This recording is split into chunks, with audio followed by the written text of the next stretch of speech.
राजस्थान सरकार में के उप मुख्यमंत्री पद को चुनौती दी गई है, क्योंकि उप मुख्यमंत्री के पद का संविधान में कहीं कोई उल्लेख नहीं है।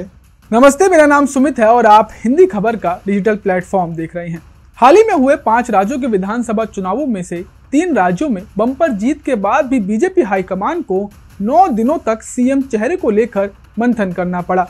इसके बाद उन्होंने छत्तीसगढ़ में आदिवासी चेहरा, मध्य प्रदेश में ओबीसी चेहरा और राजस्थान में ब्राह्मण चेहरा उतारकर तीनों राज्यों में बाकी जातियों के 2-2 डिप्टी सीएम भी बनाए, ताकि 2024 के आम चुनाव से पहले जाति के समीकरण साधे जा सके।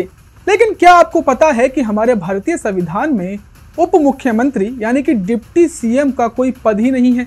जी हाँ, बिल्कुल हैरान ना होइए। जिस डिप्टी सीएम पद को आज राजनीति में बड़े फैशन के साथ प्रयोग में लाया जा रहा है, असल में संवैधानिक तौर पर उसका कोई अस्तित्व ही नहीं है। और इसी को देखते हुए जयपुर के एक वकील ओम प्रकाश सोलंकी ने बीजेपी द्वारा राजस्थान में सीएम भजनलाल शर्मा के बाद बनाए गए 2 डिप्टी सीएम दिया कुमारी और प्रेमचंद बैरवा के पदों पर सवाल उठाते हुए कोर्ट में एक PIL यानी कि जनहित याचिका दायर की है। बता दें कि ओम प्रकाश सोलंकी ने राजस्थान हाई कोर्ट में दायर की गई अपनी जनहित याचिका में आरोप लगाए हैं कि संविधान में उप मुख्यमंत्री जैसा कोई पद ही नहीं है। ये एक राजनीतिक पोस्ट है और ये असंवैधानिक है। जरा आप भी सुनिए ओम प्रकाश सोलंकी ने क्या कुछ बोला है।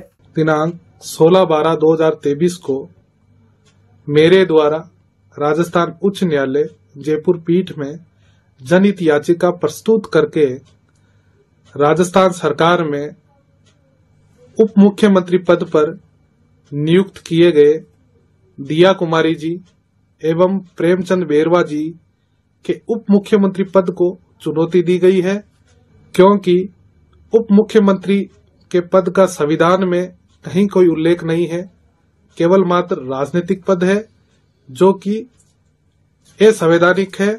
आपको बता दें कि वर्तमान में 29 राज्यों और 2 केंद्र शासित प्रदेशों में से 16 में उप मुख्यमंत्री हैं। इन 16 राज्यों और केंद्र शासित प्रदेशों में से आंध्र प्रदेश में तो 5 उप मुख्यमंत्री हैं। जी हाँ, 5, जबकि उत्तर प्रदेश, गोवा और महाराष्ट्र में 2-2 डिप्टी सीएम हैं, जिनमें अभी 3 राज्य और जुड़ गए हैं। कानून की बात की जाए तो संविधान के अनुच्छेद 163/1 में कहा गया है कि मुख्यमंत्री के नेतृत्व में एक मंत्री परिषद होगी जो अपने कार्यों के निष्पादन के लिए राज्यपाल को सलाह देगी।